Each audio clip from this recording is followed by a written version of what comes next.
Bonsoir, aujourd'hui c'est jeudi 30 novembre. Abattre un missile nord-coréen, une option risquée pour les États-Unis.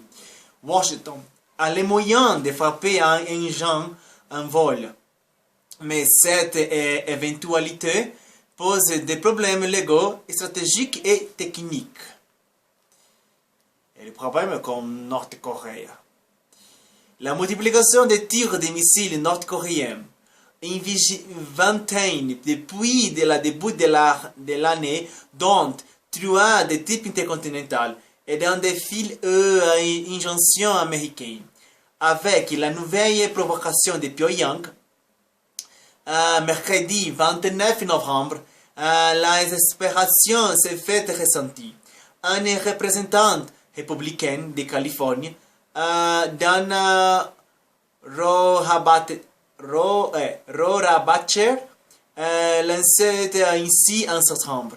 J'espère que la prochaine fois que les Nord-Coréens tireront un missile, particulièrement s'ils survolent notre allié, le Japon, nous la battrons pour envoyer un message aux Nord-Coréens, ainsi que peuple comme le Japon, qui comptent sur nous tant que nous ne démontrons par notre volonté d'employer la force. Il n'y a aucune raison pour eux d'y croire.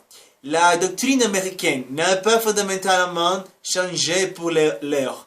La position actuelle est de s'attaquer à un missile s'il pose une menace résumée à Ian Williams, chercheur au Centre d'études stratégiques et internationales à Washington. C'est d'ailleurs ce qui a souligné le secrétaire américain à la défense, James Mattis, lorsque la presse lui a demandé la raison pour laquelle les États-Unis n'ont jusqu'à présent pas intercepté les tirs de Pyongyang. D'abord, ces missiles ne menaçant qu'un d'entre nous directement, avait répondu M. Mattis le 19 septembre, ajoutant que c'est un de ces vecteurs constituant un danger pour les États-Unis ou le Japon. C'est la sous-autorité en réponse différente de notre part. Interception créa un précédent. Mais un débat semble s'être installé, du moins le Pentagone veut-il en donner le sentiment, ce qui laisse planer le doute. Un responsable de l'administration Trump, sous couvert d'anonymat, s'est demandé, interrogé par CNN, si le programme balistique nord-coréen n'était pas devenu une menace inhérente, une qualification qui serait de nature à convaincre la défense américaine d'intercepter un missile, même si sa trajectoire n'indique pas qu'il va frapper les États-Unis ou ses alliés. Au premier abord, l'idée de réaliser un geste fort en abattant un missile nord-coréen peut sembler tentante à l'armée américaine. Ce serait un signal. Le reste n'ayant pas marché, et cela démontrerait la capacité de nos systèmes à ceux qui sont sceptiques. Relève M. Williams du CSIC. Mais ces derniers ajoutent que les arguments contre sont nombreux, à commencer par la question de la suite des opérations. Une interception créerait un précédent, mais que faire l'os du tir souvent. Les systèmes d'interception sont conçus comme un fil temporel pour faire face à une première frappe. Les trompes ensuite par l'aviation des tentes de détruire les sites de tir clés, mais certainement pas comme des outils de blocage systématique. La légalité d'une telle frappe au regard du droit international serait par ailleurs discutable. Envoyer un missile dans l'océan, dans les zones où il n'y a rien autour, comme le fait à la Corée du Nord, ne constitue pas un acte de guerre. Souligne Joshua Pollack, chercheur à l'Institut Middlebury d'études internationales et rédacteur en chef de la Non-Proliferation Review. C'est le même raisonnement du côté du Japon, contraint au pacifisme par sa constitution de 1947, certains tirs atterrissant dans sa zone économique exclusive. La ligne de 200 000 nautiques depuis la côte à l'intérieur de laquelle un État est souverain en matière d'exploitation des ressources naturelles. Plus difficile qu'on l'imagine. Le territoire de l'archipel a été survolé à 2 reprises cette année par les missiles nord-coréens, mais à une altitude élevée, environ 50 km pour les tirs du 15 septembre, indiquant malgré le caractère insurgent de l'opération que le pays n'était pas la cible.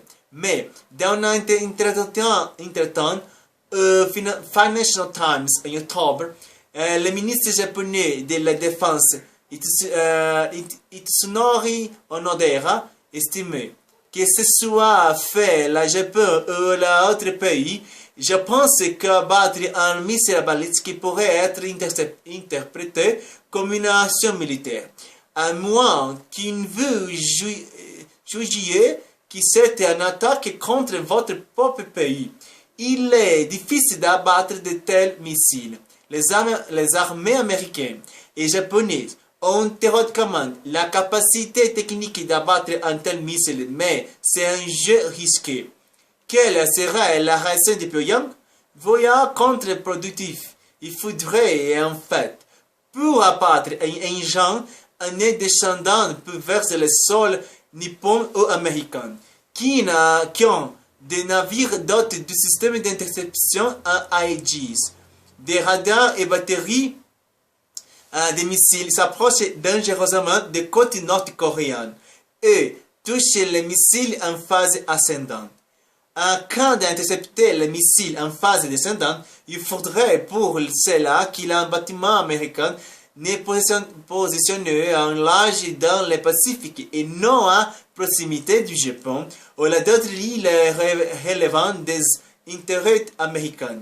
Cela reviendrait à soustraire des ressources employées à la protection de l'archipel pour une zone du Pacifique où il n'y a que du poisson, résume M. Pollack. L'interception est bien plus difficile que l'on imagine. Enfin, le risque d'un échec ne peut être exclu. En juin, l'armée américaine avait procédé à un test d'interception avec un missile SM-3 depuis le destroyer USS John Paul Jones au large de la Hawaï. Les radars à bord avaient bien identifié les missiles cibles. Le SM-3 l'avait suivi mais n'était pas parvenu à l'atteindre.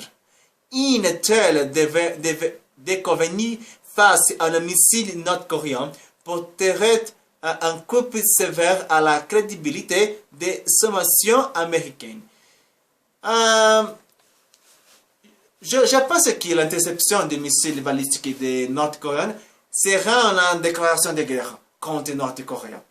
Je pense que il y a les dictateurs nord-coréens et l'homme fou, mais le président américain est un autre fou, des grands fous.